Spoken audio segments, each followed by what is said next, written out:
መጽሐፍ ቅዱስ ላይ ኃጢአቱን የደበቀ የአንድ ሰው ታሪክ አለ። ነቢየ እግዚአብሔር ዳዊት ነው።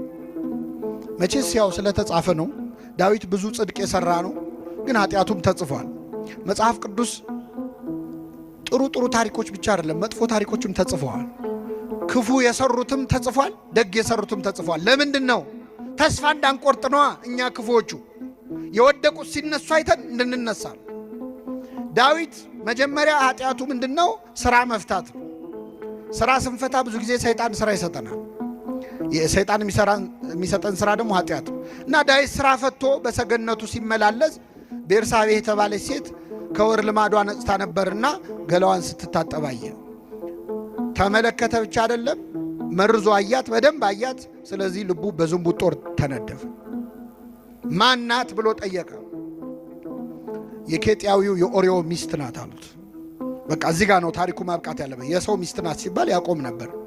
ዳዊት ግን አስጠራት። ብዙ ጊዜ ማመንዘር የሚመጣው ባለትዳር ነው፣ ባለትዳርና ከተባለ በኋላ ጨዋታው ይቀጥላል። የሰው ሚስት ናት ሲባል ማቆም አለበት። ዳዊት ግን አስጠራት፣ አስመጣት፣ አስነወራት። መጽሐፍ ቅዱስ ባልና ሚስት የሚያደርጉትን ሩካቤ አወቃት ይላል። አዳምም ሚስቱን ሔዋንን አወቃት፣ አብርሃምም ሳራን አወቃት ይላል። በጋብቻ በሕግ ከሆነ ከሕግ ውጭ ከሆነ ግን አስነወራት፣ ደረሰባት ነው የሚለው። ስራው አንድ ነው፣ እግዚአብሔር ግን ሁለት አድርጎ ነው የሚለው። ስለዚህ አስነወራት። ይቺ ሴት በአጋጣሚ ከወር ልማዷ ነጽታ ነው አይደል ስትታጠብ የነበረው። ስለዚህ ጸነሰች እና ማርገዟን ላከችበት። አሁን አስቡት፣ ዳዊት የወታደር ሚስት ቀምቶ ደፈረ ቢባል ለስሙ ጥሩ ነው አይደል? እችን ነገርማ ማረም አለብኝ ብሎ ኬጢያዊ ኦርዮን አስጠራው ከጦር ሜዳ። እቅዱ ምንድነው? መጥቶ ከሚስቱ ጋር ያድራል፣ ያው ጽንሱ ከሱ ነው ይባላል ማለት ነው። አስጠራው። እንዴት ነው ጦሩ? እንዴት ነው? በላርፈ ትሄዳለህ፣ አሁን ወደ ቤት ግባና ራት ብላ፣ እንደው ከሚስት ጋር ተኛ ማለት ነው የቀረው ኃጢአቱን ለመሸፈን። ከቤተ መንግስት ምግብ ተላከለት። ብዙ ጊዜ ከቤተ መንግስት የሚላክ ምግብ ችግር አለ። በላ ጠጣ፣ ግን ውጭ አደረ። ዳዊት ሲሰማ ከውጭ ነው ያደረው። አስጠራው። ምን ነው? ምን ሆነ ነው ውጭ አደርካለው? የእግዚአብሔር ታቦት በደጅ አድራ። የእስራኤል ወታደሮች ከጠላት ጋር እየተናነቁ እንዴት እኔ ከሚስቴ ጋር ገብቼ ተኛለዋል? እንዴት ከምኔ ጋር? ዳዊት እኮ ከሰው ሚስት ጋር ነው የተኛው። አይገርም? እንዴት ከሚስቴ ጋር ይላል። ከሕግ ሚስቱ ጋር እኮ። እናም የእግዚአብሔር ታቦት በደጅ አድራ። አሁን ስለ ታቦተ ጽዮን ክብር ኬጢያዊው ኦርዮ ከአሕዛብ የተመለሰው ተገዝሮ የተመለሰው ኦርዮ ለዳዊት ይንገረው። ዳዊት በታቦተ ጽዮን ፊት የዘለለው ዳዊት ማለት ለሱ ከአሕዛብ የመጣው ኦርዮ ነገረው።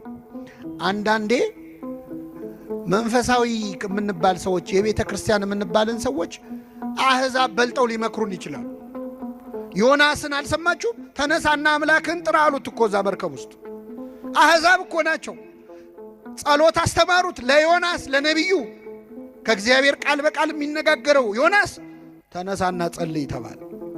አንዳንዴ በኃጢአት ስንደክም ከኛ ሩቅ የተባሉ አሕዛብ የተባሉ ሊያስተምሩን ሁሉ ይችላል። ከኔ ጋር ናችሁ ምእመናን? እግዚአብሔር ከሁላችን ጋር ይሁን። ስለዚህ እንዴት ስለ እግዚአብሔር ታቦት ክብር እግዚአብሔር ለምን ይሄን ያጻፈ ይመስላችኋል? አሁን እንደ ዳዊት ለእግዚአብሔር የቀረበ ሰው አለ? ልበ አምላክ ነው፣ ከእግዚአብሔር ጋር የሚነጋገር ነው። ግን በኃጢአት ወደቀ። ኃጢአት ያላዋረደችው ሰው የለም። ኃጢአት ያላዋረደችው የለም። ምእመናን ማንንም እንዳታምኑ ነው። እገሌ አባት ነው፣ እገሌ መነኩሴ ነው ናቸው፣ እገሌ አጥማቂ ነው፣ እገሌ ሰባኪ ነው፣ እገሌ ዘማሪ ነው፣ እገሌ እኮ ጸሎተኛ ነው፣ እገሊት እኮ እንዲህ ናት ብላችሁ ማንንም ሰው እንዳታምኑ። የፈለገ ጸሎተኛ ቢሆኑ ከዳዊት ይበልጣል? አይበልጡ። ቢፈውሱ ሀብተ ፈውስ የተሰጠው ነው ዳዊት። አቤት መዝሙር ቢባል ከዳዊት በላይ ዘማሪ የለም፣ ሰባኪ ነው። ማንንም እንዳታምኑ። ኃጢአት ያላዋረደችው የለም። ወግታ የጣለቻቸው ብዙዎች ናቸው። ለማንኛውም ዳዊት ድጋሚ ኦርዮን አብልቶ አጠጥቶ አሰከረው። ከሚስቱ ጋር ገብቶ እንዲተኛ ፈልጎ እሱ ግን አልተኛም። አሁንም ለሁለተኛ ጊዜ ውጭ አደረ። ምን ነው ሲለው ታቦተ ጽዮን በደጅ አድራል፣ አንተ አትሰማም ብሎ ደብዳቤ ጽፎ ላከው። ደብዳቤው ይሄ ሰው ይገደል የሚል ነው። ምስኪን ኦርዮ እንደ ባህራን የሞቱን ደብዳቤ እንደያዘው ባህራን እንደ ይስሐቅ የሚሰዋበትን ተሸክሞ እንደሄደው እንደ ክርስቶስ መስቀሉን እንዳያዘው መገደያውን ደብዳቤ ይዞ ወደ ኤልያብ ወደ ጦር መሪው ወስዶ አሳየው። አየው፣ ሲያየው ይገደል ይላል። በጣም አዘነ። ግን የንጉሥ ቃል ነው፣ ምንም ማድረግ አይቻልም። የጠላት ጦር ግር ብሎ የሚመጣበት ቦታ ላይ ሄዱና ጥላችሁት ሽሹ አላቸው። እሺ ብለው ወታደሮች ጠላት ሲመጣ ኦርዮን ብቻውን ጥለውት ሮጡ። ወዴት ነው የምትሄዱት? ታቦተ ጽዮንን ከድታችሁ እስራኤልን ከድታችሁ እያለ እየለፈለፈ ተደብድቦ ሞተ። ይህ ሁሉ ሲሆን ማን ይመለከታል? ማን ይመለከታል? ነቢዩ ናታንን ላከው እግዚአብሔር። የእግዚአብሔር ነቢይ ናታን በፈረስ ላይ ሆኖ መጣ። ነቢያት በአህያ ላይ ከመጡ አገር ሰላም ነው፣ በፈረስ ላይ ከመጡ ችግር አለ። ምንድነው አለ ዳዊት። ደነገጠ። አረ ንጉሥ ሆይ በአገር ትልቅ በደል ተፈጽሟል። ምን ነው ምን ሆነ አለ።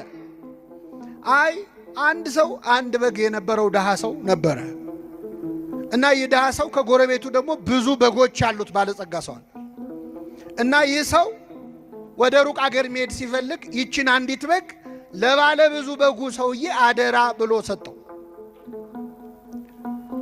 ይህ ሰው እሺ ብሎ ተቀበለ።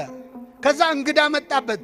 እንግዳ ሲመጣበት ብዙ በጎቹ መሃል አንዱን ማረድ ሳስቶ ይህ ሰው አደራ ብሎ የሰጠውን በግ አረደበት። ምን ይመስልሃል ንጉሥ ሆይ አለው። ይህ ሰው ምናምንቴ ነዋል። ስለ አንድ ፈንታ 4 እጥፍ ይመልሳል። ስንት እጥፍ? ንጉሥ ሆይ ያ ሰው አንተ ነህ አለው። ንጉሥ ሆይ የፈረድከው በማ ላይ ነው? በራስ ላይ ነው። ብዙ በጎች አሉት የተባልከው እግዚአብሔር ባይፈቅደውም ዳዊት ብዙ ሚስቶች ነበሩት፣ ብዙ ቁባት ነበሩት። እግዚአብሔር አንድ ሰው ለአንድ ሰው ነው ያለው። ዳዊት ግን ብዙ ሚስት ነበረው። አንተ ነህ።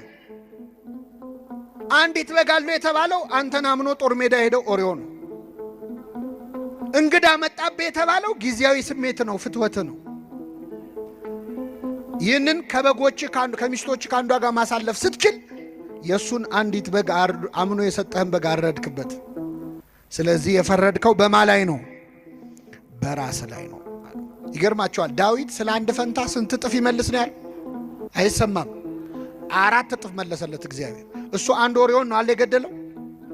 ዳዊት ከዚህ ሴት ከቤርሳቤ የተጸነሰው ልጁ ከተወለደ በኋላ በጠና ታሞ ዳዊት ማቅ ለብሶ ተንፈራፍሮ አልቅሶ ለምኖ እግዚአብሔር ግን አልፈቀደም። ያ ልጅ ሞተ። አንድ በሉ።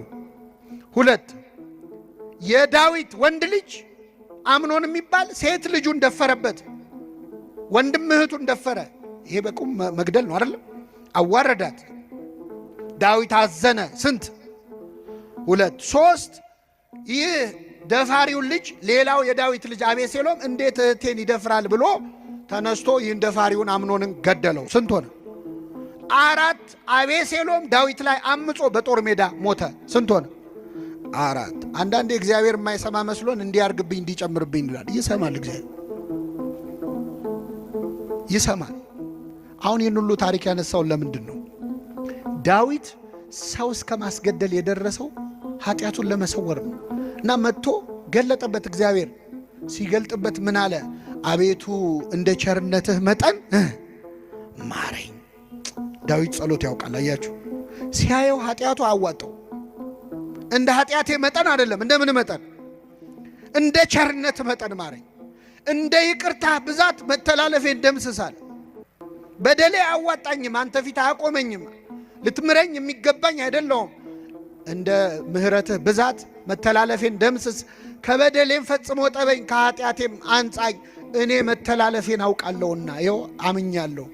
ኃጢአቴም ሁል ጊዜ በፊቴ ነው አለ። የሰራሁትን ኃጢአት አረሳውም፣ ሁሉ ያስታውሰዋል። አንተን ብቻ በደልኩ አለ። ንጉሥ አድርገህ ሾመኛል፣ ከኔ በላይ አለቃ የለም። አንተ ነው ያለው። አንተን ብቻም በደልኩ። ብበድልስ አንተን መሐሪውን አይደል? ይቅር ባዩን አይደል ወይ? አንተን እኮ ነው የበደልኩት። በፊትህም ክፋትን አደረግኩ፣ በነገርህ ትጸድቅ ዘንድ በፍርድም ንጹሕ ትሆን ዘንድ። ሁሉ ይበድላል ብለህ የተናገርከው እውነት ሆኖ ይገኝ ዘንድ ይኸው እኔም በድዬ ተገኘው። ሁሉም ለካ የረከሰ ነው አለ ዳዊት። ይህንን ሁሉ ኃጢአት ውስጥ የገባው ግን ኃጢአቱን ለመደበቅ ነው። ኃጢአቱ ተደበቅ አልተደበቀም? እንኳን ሊደበቅ ይኸው የብስራተ ገብርኤል ምእመናን ቁጭ ብላችሁ የዳዊትን ኃጢአት እየሰማችሁ ነው አይደል? የሰው ሚስት እንዲያርጎ እኔ ገና ሌላ ደብረ ሄጄ እናገራል። እሱ የዛ ዘመን ሰው እንዳይሰማ ነው የፈለገው አይደል? መማሪያ ያደረገው እግዚአብሔር። መማሪያ ከመሆን ይሰውረን።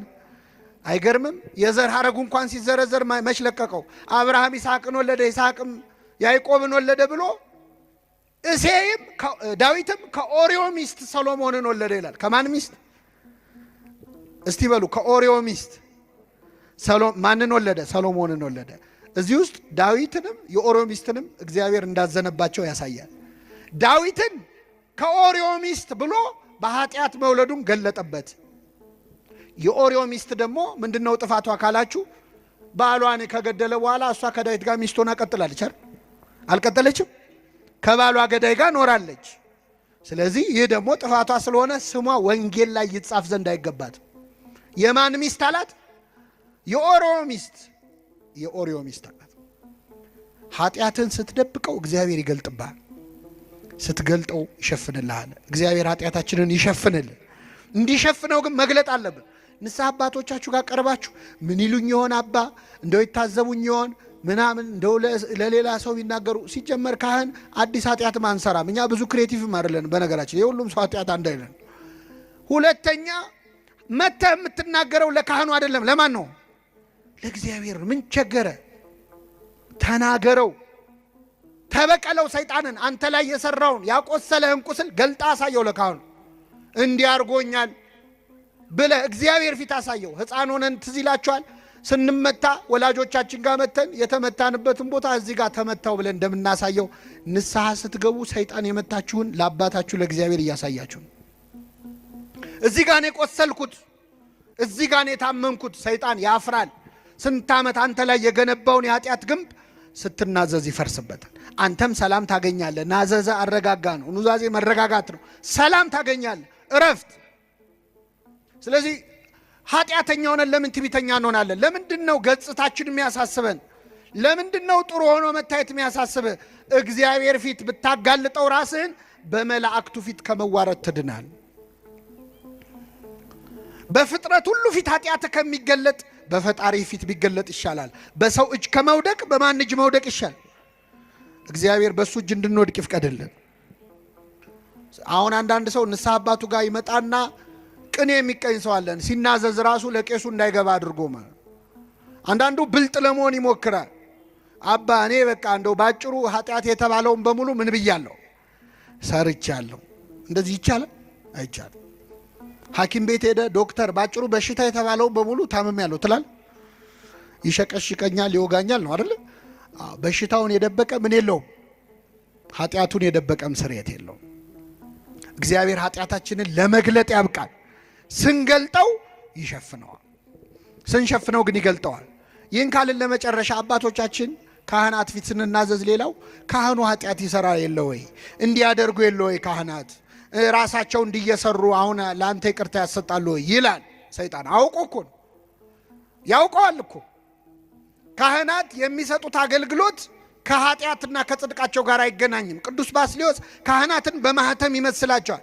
ማህተም ሁለት ማህተም ቢኖር ይላል፣ አንዱ የብረት አንዱ የወርቅ ቢሆን እላዩ ላይ የንጉሥ መልክ ቢኖረው፣ የንጉሱ መልክ አንድ አይነት ከሆነ ቀለም ነክረ ስትመታው የማህተሙ ስዕል የትኛው የወርቅ የትኛው የብረት እንደሆነ ማወቅ ይቻላል? አይቻልም። በኃጢአተኛ ካህንና በንጹህ ካህን መሃልም ያለው ልዩነት ነው። የወርቅ ማህተም የተባለው የኃጢአተኛ ካህን ነው፣ ንጹህ ካህን ነው። የብረት ማህተም የተባለው ኃጢአት ያለበት ካህን ነው። የሚሰጡት አገልግሎት ግን ስንት ነው? አንድ። ምክንያቱም በካህናት አድሮ የኃጢአት ይቅርታ የሚሰጠው ማን ነው? እግዚአብሔር። እግዚአብሔር ይፍታ ነው ያሉት። እኛኛውም አባት ጋር ብትሄድ የሚፈታህ እግዚአብሔር። ሰይጣን ግን አውቆ ካህኑ እንድትጠራጠር ያደርጋል። የመጨረሻው ዘመን አንዱ ዲያብሎስ የሚሰራው እስከ ቅትለተ ዘካርያስ የካህናት መገደል ድረስ ይደርሳል። ካህን አሁን እንዲጠላ ሰይጣን የማይሰራው ነገር የለም። ከቅዱስ ፓትርያርኩ አንስቶ ካህናትን እንድንጠላ፣ እኔ ቄስ አልወድም የሚሉ ኮስተር ብለው ደስ ብሏቸው የሚሉ ሰዎች ያሉት ሰይጣን ሆን ብሎ የሚሰራው ካህንን ሲያጣላ ንስሐ እንደማትገባ ስለሚያውቅ ብዙ ሰው ንስሐ እንዳይገባ ከካህናት ጋር ከስጋ ወደሙ ከቅዳሴም እንድትርቅ ካህኑን ያጣላል። እረኛውን እመታለሁ በጎቹም ይበተናሉ የሚለውን ለመፈጸም የፈለገ ብንበድል ካህናት ቢበድሉ በእነሱ የኃጢአት ይቅርታ የሚሰጠው ማን ነው? እግዚአብሔር።